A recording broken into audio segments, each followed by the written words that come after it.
Hello and welcome to this edition of the Podium, which is coming to you live from the Sierra Leone Broadcasting Corporation with me, Asimiba. We start with a quote of the day which comes from an individual who says, "Our flag is not just one of many political points of view, rather the flag is a symbol of our national unity." In this edition of the program, Action Aid International Sierra Leone presents its budget and program for 2019 to sector ministry as part of its accountability program.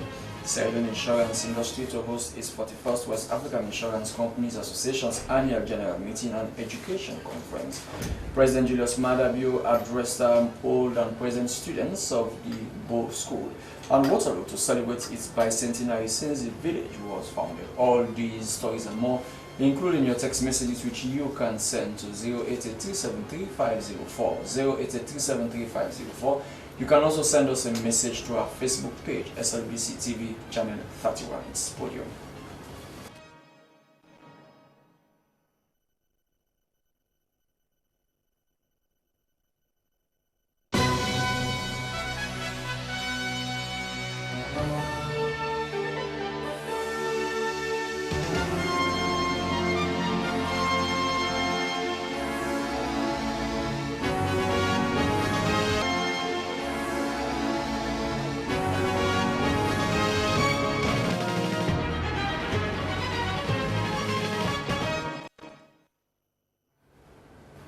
The number you can send your message to 088373504.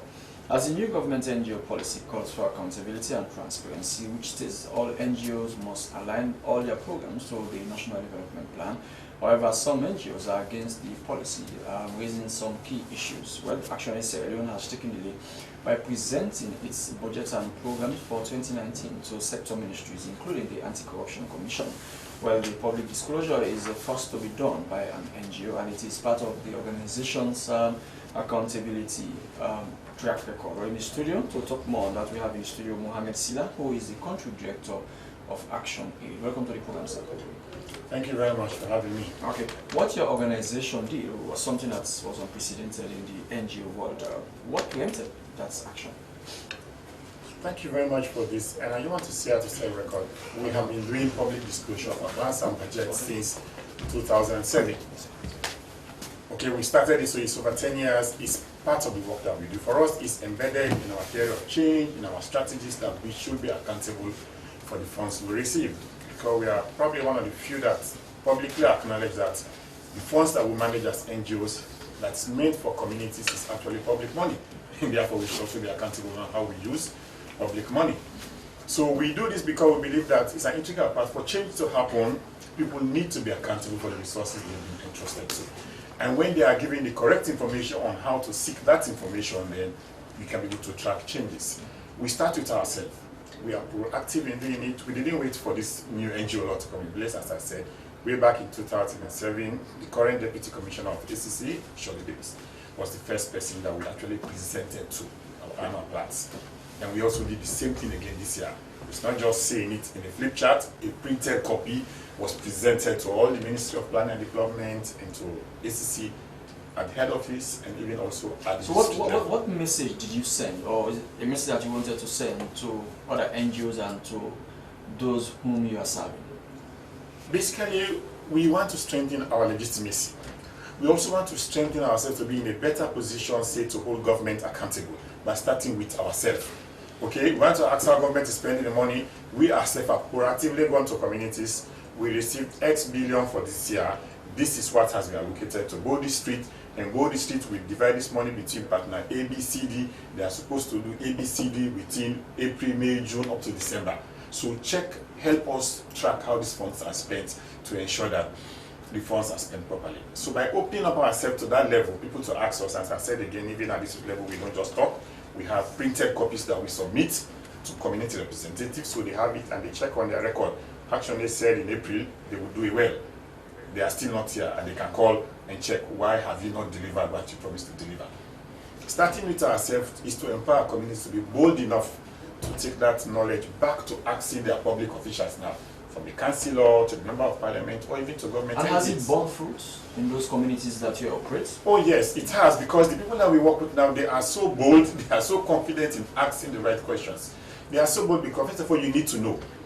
And now that you know, it gives you the courage to say, this change will not happen unless you ask questions. Our theory of change as an organization say, change can only happen when the people whose life need to change collectively work together and pursue that change. Do these people normally ask those hard questions, communities that you said? Because for instance, in a community, for example, you provide for them well, or you rehabilitate a school, they see you like someone who is giving them a helping hand. So do they have the courage to come forward and ask how you've been expending donor monies? Publicly they do. I'll give you an instance. We had a project to do in one community in Bombali. The community stopped the work. They said the center is too small. They don't want that center. We should increase it. They stopped the work. And it's not a thing that happened overnight. It's a long process. But this was a UN Women project to have like a shed for women to store their produce when they farm. They complain that this structure you have in your budget is too small. You have to find a way to increase it. We can't accept this small one. So it's happening gradually. It's definitely happening. Communities are bold enough to ask us because we give them the opportunity. And the other big thing, even in our governance structure, we have community representatives actually serving in what we call a general assembly, to which we report, and they have that opportunity to even see the global work we are doing and ask us the necessary questions. What about your accountability to your donors, those who give you money? Well, I just want to say accountability for us is actually indivisible process. You cannot be accountable to one level more than the others, because once you begin to do that, you spoil the entire process. So we are accountable to all the various levels. First of all, to the men, the women, and the children and their communities where they live, where we are operating. Secondly, to the donors for the funds that we receive. That is one I will tell you most NGOs are accountable, because donors, if you don't report, you will not get the next tranche, and they will bring auditors to check you. But besides that, we are also accountable to our supporters. For us in Sierra Leone, we have supporters that are based in some European countries like in UK, Sweden, Greece, and Italy, that sends funds to support children and communities, and sometimes they even physically visit to verify that the kids exist. What we wrote about, we did this, we did it, they will come and see it physically for themselves. We have had a team of 30 supporters coming from Greece to go to our communities to verify the work that we say we are doing, whether it's actually happening for the contributions that are making monthly. And so it's accountable to that level. We're also accountable to our peers. We don't work alone. We have many projects where we work in a consortium. In some cases, we had a project we had that was headed by World Vision. It was USAID. World Vision was deleted, so we have to account to World Vision for part of the funds they transferred to us.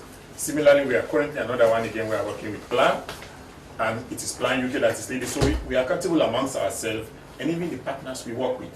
As I said, we sign an MOU with them, purely stating how much money they will receive and for what purpose, and they have a right to use that to ask us if we don't give them the money, because we signed it at the start of the year and allocate resources to them. He is Mohamed Silla, the country director of Action Aid. The program is a Podium coming to you. Return be part of it by inboxing us on 088373504. The Sierra Leone insurance industry we hosting is for the first West African Insurance Companies Association annual general meeting and education conference on the theme insurance production, distribution, and marketing in a challenging and competitive economy. Well, the conference will start with a cocktail on the 24th of April. Participants are drawn from 5 English West African countries, that's Ghana, Nigeria, Liberia, the Gambia, and Sierra Leone. But how important is the conference? We have Raymond Macaulay. He is the president of the Sierra Leone Insurance Association and incoming president of the West African Insurance Companies Association. Congratulations, sir. Thank you very much. Okay, how important is such a conference to not only the insurance industry, but to Sierra Leone in general? Yeah, the conference is important to Sierra Leone because it will put us in the limelight for us to be hosting. It's not only the English-speaking West African countries. As at this morning, we've got about 137 delegates coming from the English-speaking West African countries, UK, Switzerland, Guinea, Togo, and Kenya. Yeah. So it's putting Sierra Leone, in the spotlight, and we're going to benefit from that. Of course, the hotels, accommodation, etc. The venue, is going to contribute to their turnover. As a market, it's an opportunity for us, as the theme of the conference is producing insurance, that is the research stage, the distribution, and of course the marketing, pricing, etc. And most of these countries have something in common, that we are witnessing economic challenges. And how have these challenges affected the insurance world? Oh, considerably, considerably. Most of us reinsure, and one problem we face is that when most of our reinsurers are out of Sierra Leone, and it means we need foreign exchange, and with the devaluation or the fall in value of our currencies, not only Sierra Leone, Ghana is experiencing the same thing. The Gambia is experiencing this, and Nigeria is experiencing the same thing. It means that we have to pay more, to get reinsurance cover. So it's an opportunity for us to come and talk about, some of these issues.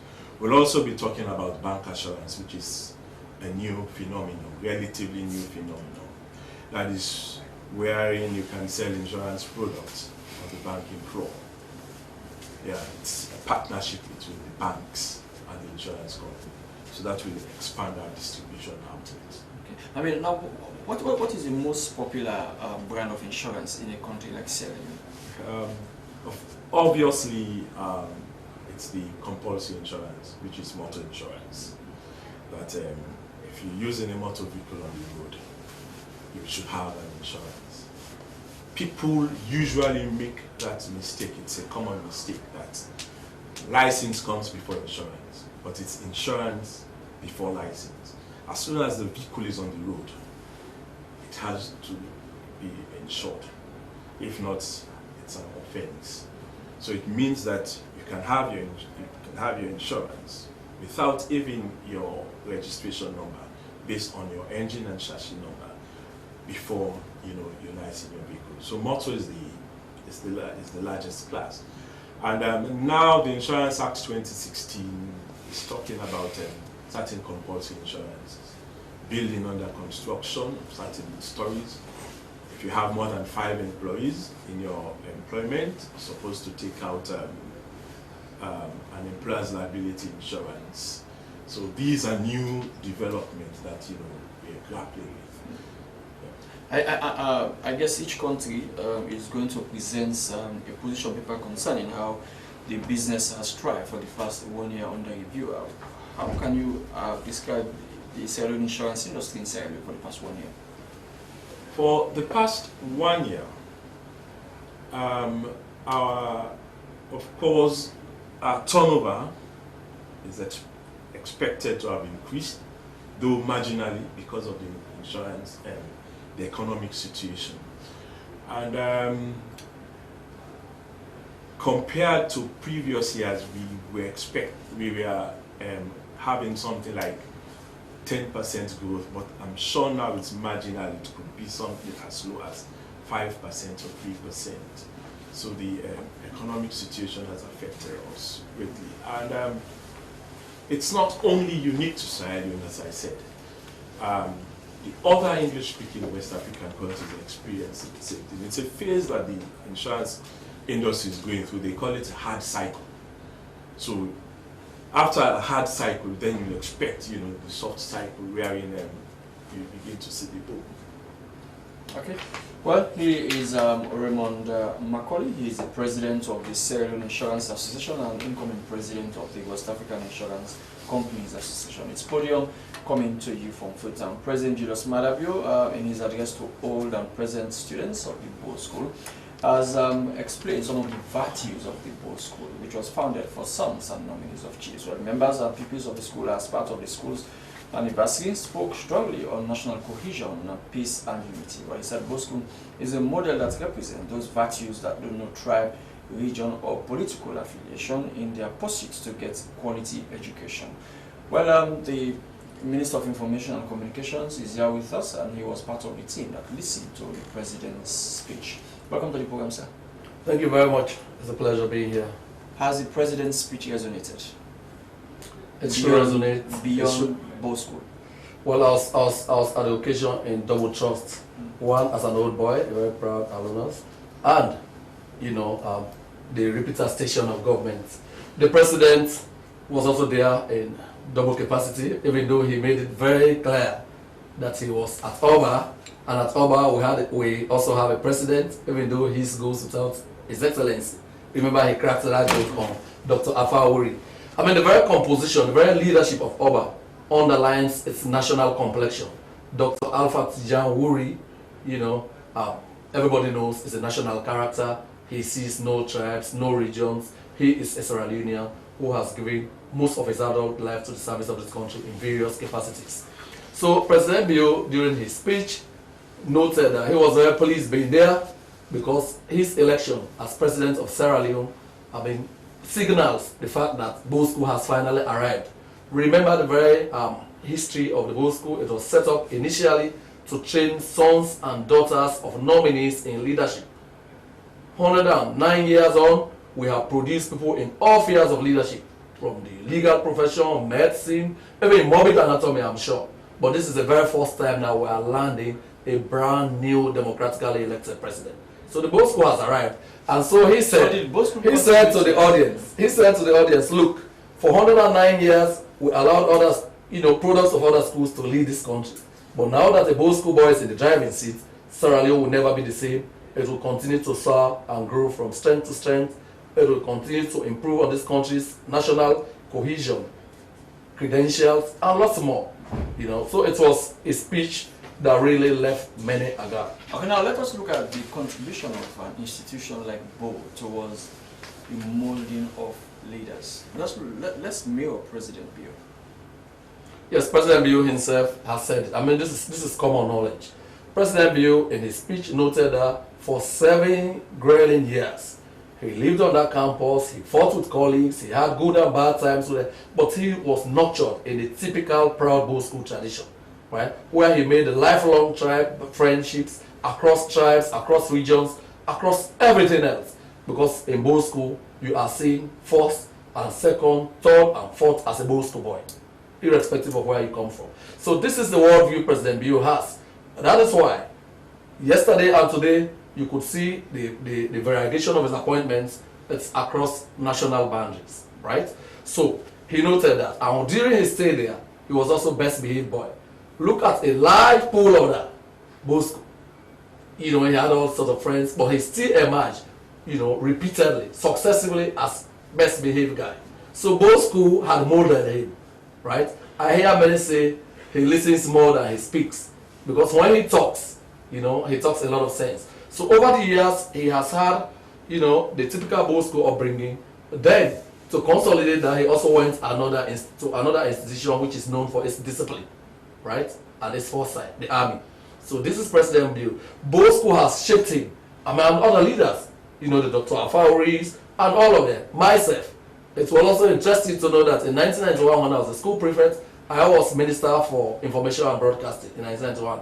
So several years down 2019? Yes, 2019, I'm Minister of Information and Communication. So that is how Bosco works. It has worked for President Bio, it works for many more people. Because when you live there, you are taught real life skills.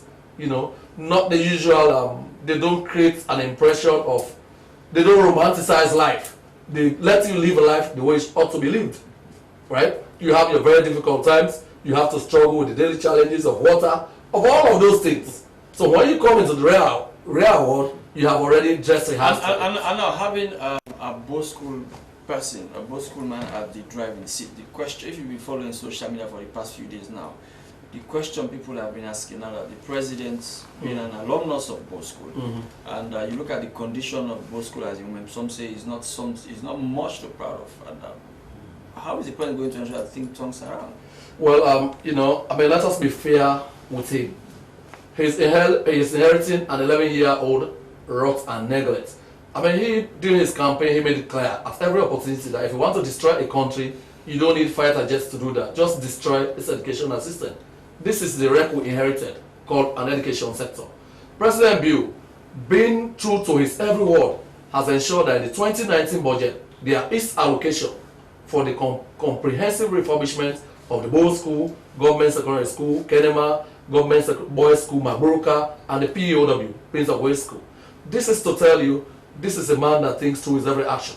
Apart from the government contribution, You know, an appeal was also made, a loud and clear appeal to all boys, all old school boys, one bed, 1 million leos to ensure that, you know, the boys live and learn in a healthy and enabling teaching and learning environment. The dormitories are in very bad shape.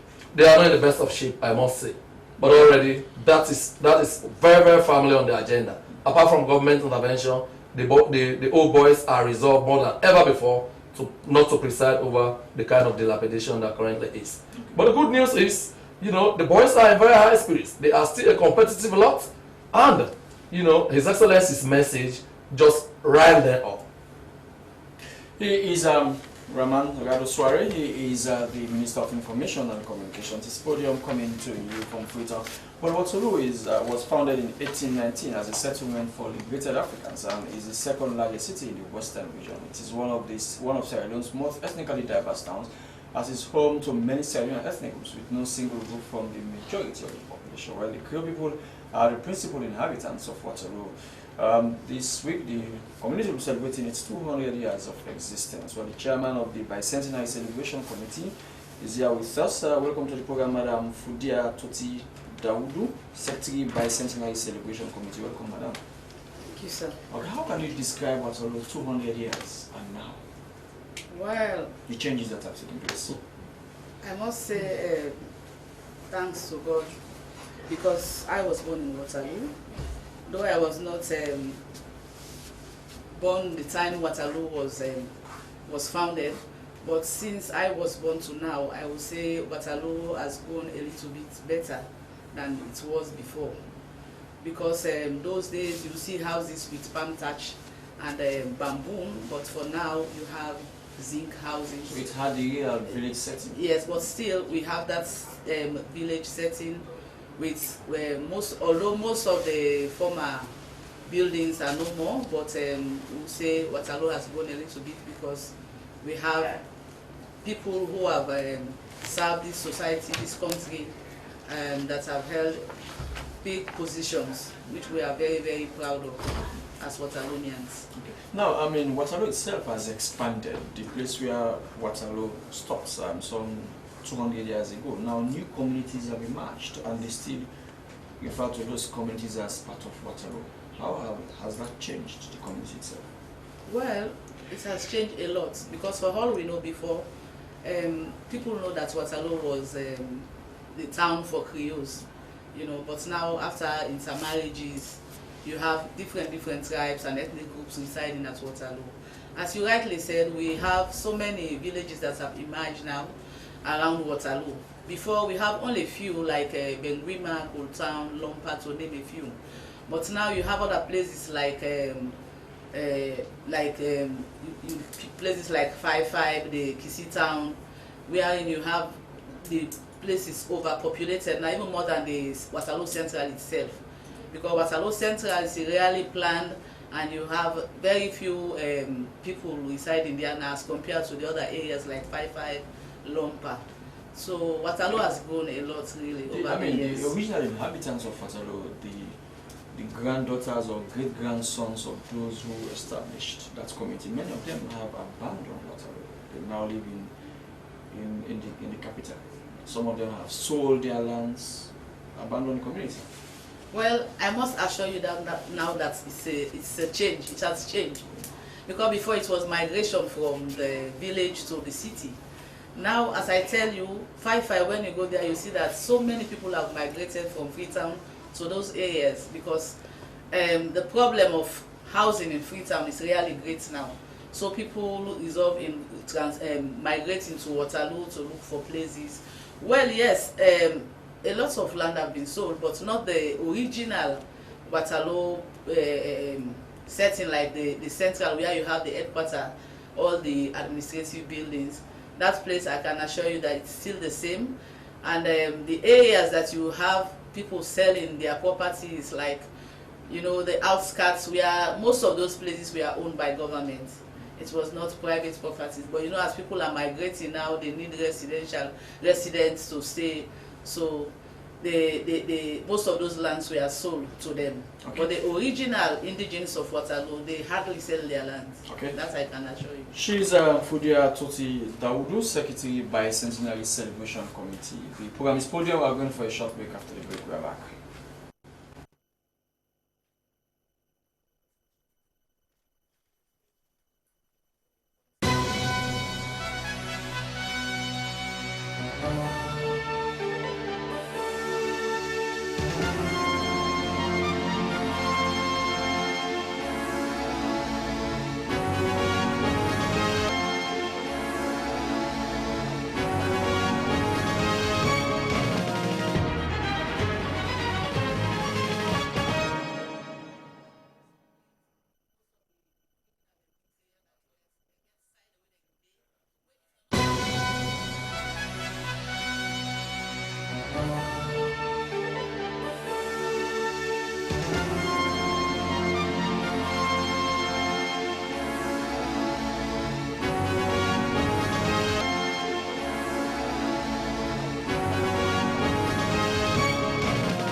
We are back with the program Podium, which is coming to you live from the Sierra Leone Broadcasting Corporation. Welcome to you again, Radoswai. How did the pupils and the old boys receive the president's speech? Well, they felt very inspired, and he did not shy away from challenging them that he has started the ball rolling. It could be any one of them. In fact, for the most part, when he addresses them, he tells them he does not see school pupils. He sees the next generation of leaders, the next generation of insurers, the next generation of development workers, the next generation of medical practitioners, the next generation of lawyers, and presidents. So they felt very, very inspired by his speech, and more so that he went there as a very young man, grew up, you know, in the very proud Oba traditions, Bosco traditions, and today he's president. So they all felt very inspired. And just to ensure that the inspiration was infectious enough, His Excellency called on all of the Northern Paramount chiefs who were attendants, the Bosco boys who were attendants, to ensure that they encourage their sons to attend Bosco, you know, to foster its proud credentials of national cohesion, right? And he encouraged them. This is something even the National Association is looking at. We might have to set some fund aside to ensure that we encourage, even if we have to pay for those kids to come to the Bosco, so that the national credentials of our country. Because some of you, the past pupils of the school, many a time now you prefer to send your kids to other schools, so your alma mater. I believe in the power of public school. I never heard about a private school until these days, right? You know, when you have to determine the future of your kids, that is not a unilateral decision. You have to agree with your wife, but I can assure you that my son, Mohamed Ramansora, is on his way to both school. Yes, that's a very personal decision I've taken. I'll try to encourage my wife to support me do that. But that decision is almost carved in marble. Because I really still believe that the public schools have a lot to offer. I mean, a whole lot of us in government are products of public schools. So I know in as much as private schools do a little bit more, they are more committed, but I know that those of us who went through public schools are also equally competitive. So the school has a role to play as much as the pupils themselves. And these are the challenges the current government is trying to grapple with, to ensure that we improve the total quality of teaching and learning in these environments. That is why I always feel very, very bad when people tell me, but you are introducing free quality education, but parents still have to buy bags. For God's sake, we are not talking about parents to abrogate their responsibilities. In our 58-year history, this is the only government that has introduced a free quality education. That is why we want all hands on board. I was reading, a global report yesterday that ranks countries as per, their education and natural resources. It has been proven that many countries that have natural resources do not have their pupils doing very well in sciences, maths, the sciences, and English. So we want to change that narrative. We want to ensure that our kids are competitive enough in every department of life. But it's going to take parents, it's going to take committed teachers, it's going to take society. Back in the days, it was a society that reared children, not just parents who will now quote child rights. I'm a great believer in child rights, but I'm also very, very stringent when it comes to enforcing the rules. He is the Minister of Information and Communications. So, Mr. Star, let us look at your accountability steps from the community, for example, to the governance level. Let us look at how do you normally review, how do you normally strengthen them year by year? Okay, before we enter, we'll talk about who are we accountable to. One key partner definitely we're accountable is to the state. The state in this case through the ministry, department and agencies that we work with. Okay, because the Minister of Finance that used to manage the work of NGOs, we submit our reports, we submit our audited statements and accounts, and we submit our plans and the budget we have got. But that one, like, it just sits in their offices, but other people outside will not know.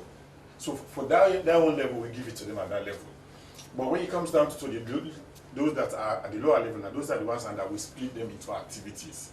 This thing, do a school, do a training, and break it down to the B. So we take the accountability level based on the audience and make it simple. And I must confess, even though we are happy that we are the first to have had the mind, this will be only in Freetown to publicly do our annual budget and make a presentation to Anti-Corruption Commission, which we think is a novelty. They should help us to track the work that is happening at the district level. Because one decision we took about 3 years ago is to do 80 to 90% of our work through local partner organizations. So that's probably sometimes you don't hear our name on the radio every now and then. But I assure you, we support CAL, we support CGG, we support CCYA, we support SDI to do their work. And we pass our grants through them to implement various programs on our behalf, because we think there are issues for which they are better and more closer to the communities and on the issues that we are working on. So we work with them. So accountability work. So where is it that other NGOs are shying away from this issue of accountability? Remember, even in Parliament almost scolded some NGOs. Parliament said, if you are asking us to be accountable, you must also be accountable to the people of Sierra Leone, because you receive money on their behalf. Frankly, I can't agree with that. I don't see any reasons why NGOs should not be accountable for the funds that they received. Because I make this premise, the funds that we manage on behalf of poor people is public money.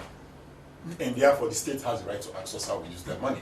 So if we also want to ask the states on how they use our own public resources, we should set the precedent. Okay, accountability is a two-way process, it's not a one-way process. So I will encourage all my colleagues that come on radio and TV to talk about accountability. Let them also be bold enough to come on radio to say, frankly, I received 300,000 from Osiwa, and this is what we are going to do with the money.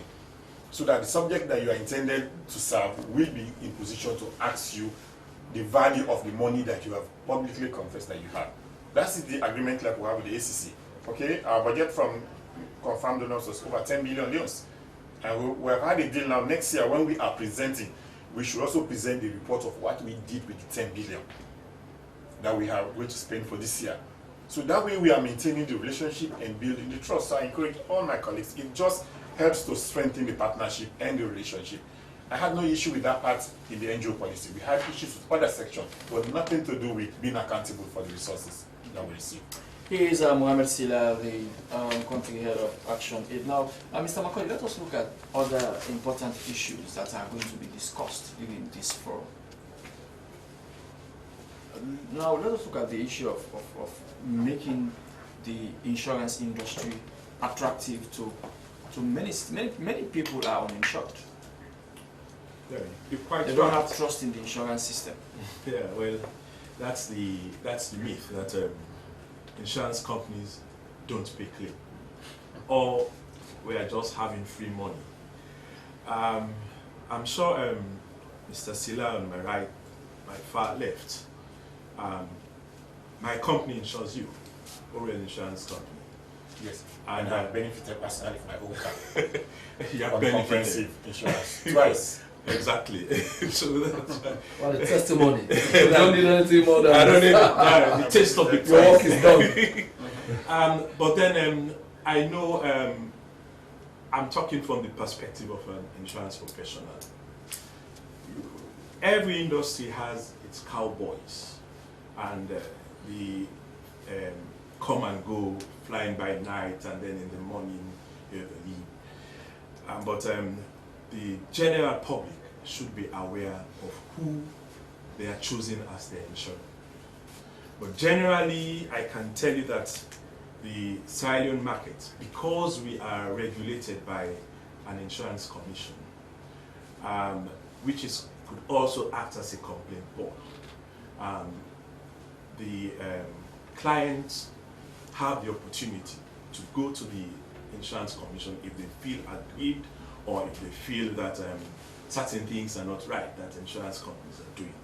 So probably we need some more public education that if this is wrong, go to this place. Or if you do not understand the policy, get an agent or get a broker that will put you through a policy. I think continuous education will improve the understanding of insurance. But if you check the records, companies send in their returns to the insurance commission, and you see we pay billions of claims on an annual basis, you know, as a market. And the myth that insurers don't pay claim, I think it could be a bit far-fetched. Probably with some education of the general public, and the public will be aware of how we operate. Okay, now madam, let us look at Waterloo presently. Some say Waterloo is now a citadel for lawlessness, a citadel for crime. Well, for crime rates, you will have that one everywhere. Once you know, migration. Is crime not rife in Waterloo? It's Compared there. to other places? It's there compared to other places. You have crime rates at Waterloo. Some say Waterloo is a hiding place for criminals. Well, I will not confirm that because I am not part of them. But as I can assure you that you have crime everywhere, and Waterloo is not an exception. So you have some of these incidents coming up once in a while, you know. How has the community managed to maintain the culture and tradition of that community? Well, it used to be a Creole-dominated community. Yes, but as now I told other you ethnic before, groups have joined we them, have so- intermarriages. That's the one reason why you have now so many other ethnic groups, especially now. In fact, people, the Creole are not much seen now at Waterloo because you have other ethnic groups that have emerged and they are in a larger number now residing at Waterloo. So that has changed. That perception to say that village was a Creole village has changed over the years. Yes. Now you have so many other tribes residing there. So what about the activities to mark the Stone areas? Of course, we're going to start with a launching, which will take place on Thursday coming, the 25th of April 2019. And of course, you know, when you have a program like that one, you have to launch it to make the entire populace know about what is going to happen. and that is what we'll be doing on Thursday, launching the program. But we have several other series of programs that we'll have to follow after the launching, and it will run throughout the year. And we'll climax that one in November 1, which is the Municipality Day at Waterloo. Normally that was the date we are having our headman election. So we decided to use that day to be the final day for the end of the celebrations, where we will have the Waterloo Tanges Festival. Yes, we're going to have other activities like inter-area football gala. We will have inter-primary and secondary school quiz, which is all based on the civic education about Waterloo history. You know, because we have so many committees now that are working, especially the research committee, working hard to get all the history about Waterloo. And that's one we will have to put in a booklet form, which we will have to distribute to all the various primary and secondary schools. And after which we will have the inter-primary and secondary school quiz competition. How would you describe education in that part of the city? Well, education has grown as compared to those days when we were attending school. Do you have the Waterloo Secondary School, for example, like we have in Boston? No, we don't have Waterloo Secondary School as per se, but we have so many other schools that have emerged over the years. And just quite recently, to complement the efforts of the government, the free quality education, AfriCell, in collaboration with the bicentenary celebrations committee, distributed geometry sets to 500 pupils from 5 different primary schools for the forthcoming MPSC exam. Okay. Yes. Now, Mr. Minister, you don't mind? Let's have a brief. Let's talk something. Yes. Now, a few days from now, we shall be celebrating our independence anniversary. But this time around, it's going to be, I don't know whether it's low key or not, but the government will not be taking the lead instead of another organization championed by the First Lady. They are going to take the lead, and there have been so many talks around that. People asking why an event like that is being championed by no less a person than the First Lady and others. Why can't the government take the lead when it is a national event for a national day? I just read a text message from the Secretary to the President that I'm summoned to the Independence Day celebrations meeting, 3 p.m. today. While I was sitting there, I read that. Whatever that meeting will contain will be another matter. But the facts that I have at my disposal are that His Excellency made, it was no secret, last year, just in the run-up to Independence Day celebrations, he said, considering the very, very dire economic straits that the country finds herself in, considering the age-old donor-dependent syndrome that we have been blighted with, considering the fact that we inherited an economy that was on life support machine, he said he will not prefer to spend much needed resources on Independence Day jamborees until we are able to pay for our basic essential social services, right? I think he could not have put it better, right? It's like a responsible husband, you earn a salary of $1 million, you want to pay your rent, you want to, you know, look after food back home rather than going to a bar to drink. So, history has told us the millions that have been filtered from the state coffers to award contracts, catering contracts to family and friends in the past. That is what President Bill clearly wants to veer away from. So, in the interim, I see the JMB Women's Group has been talking about coming in to fill what could otherwise be a vacuum. So I mean, right? Let's get something so clear. Is the JMB women, do they have more money than the state, than the government? If they could come in and let us get something clear. It is not that the state is abrogating her responsibilities of marking. I would rather say marking independence. Or is it rather still than shying away celebrating. from? No, I will note we'll mark Independence Day, but celebrations I am not quite sure, because while we sit here, you know, we all know the kind of economic crunch the country is in spite of the best efforts and attempts by government to haul the country out of it. So you don't talk about celebrations. We'll be marking, officially marking the Independence Day. So is it going to be a day of somber? It will be a day of, it will be a very, very, very suppressed and punctuated celebration. Celebration in the sense that here is a country, this is the most robust fight against corruption we have had in our 58 years history, right?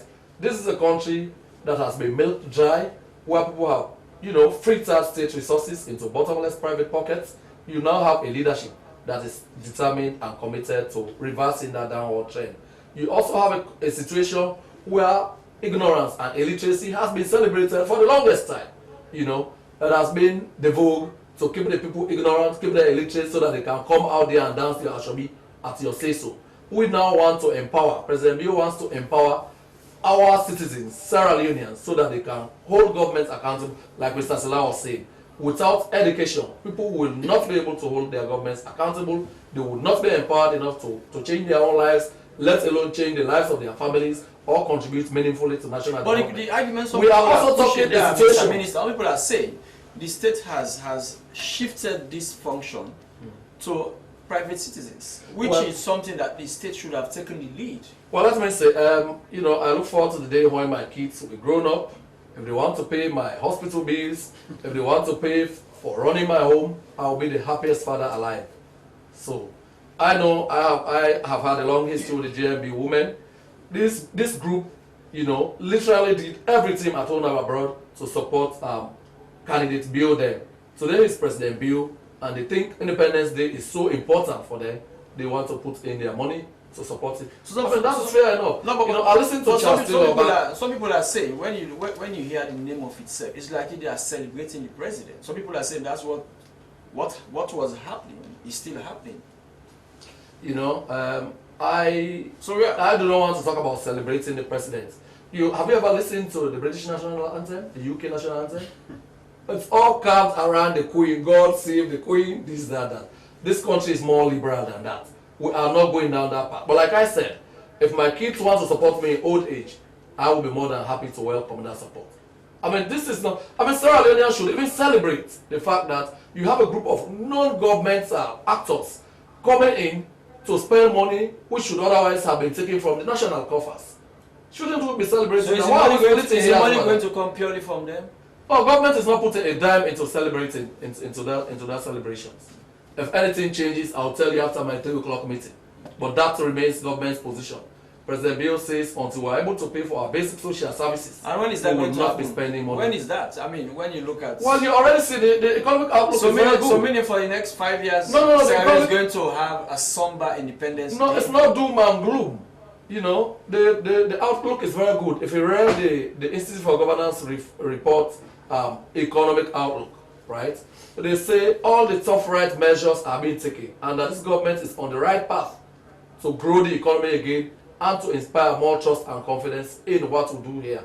So I think we're on course. Remember, we have rekindled the trust and confidence of major international development partners.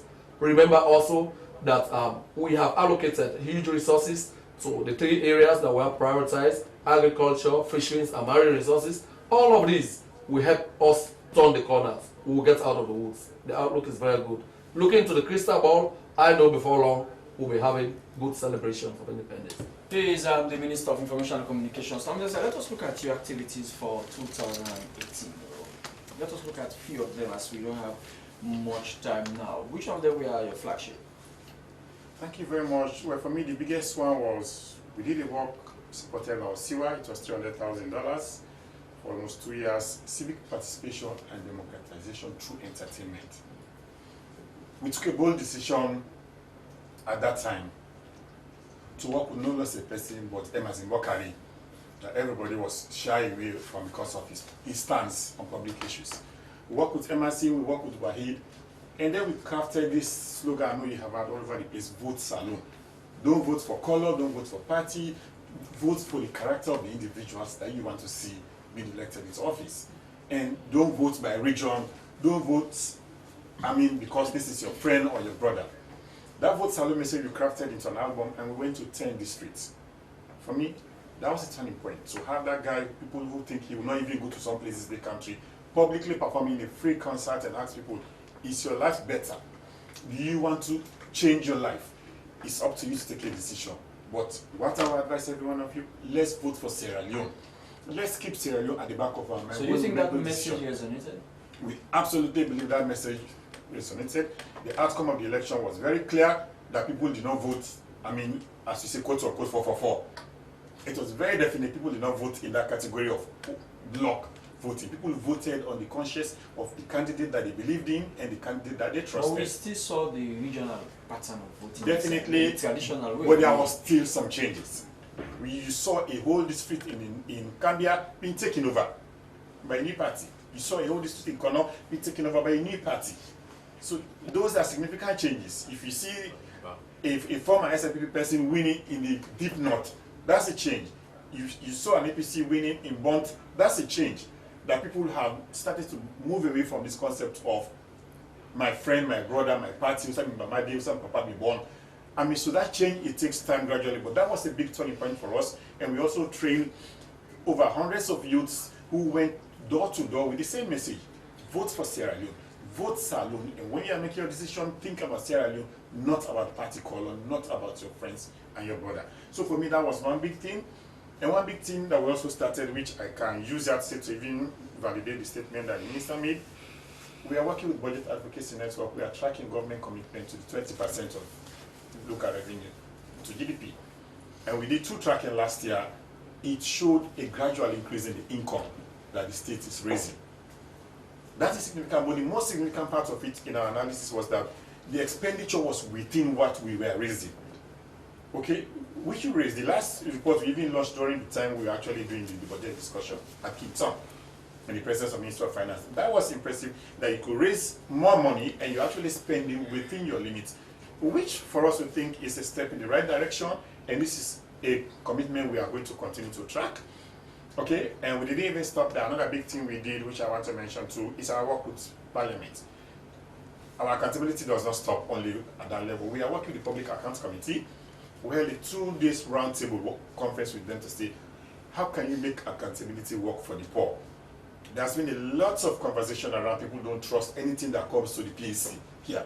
How can you make that change? How can you support the work of the Auditor General to ensure that when their reports come to you, public officials are held to account? Okay, I mean, so that was a big turning point. We had that strong relationship. So with them. I mean, what impact did your engagement with the PAC make? We have an agreement with the PAC. We had agreed on some action points that they will take to strengthen their support to the public, to the Auditor General, to ensure that those reports are actually implemented, and we will continue that. Well, look at what happened. Look at what happened recently.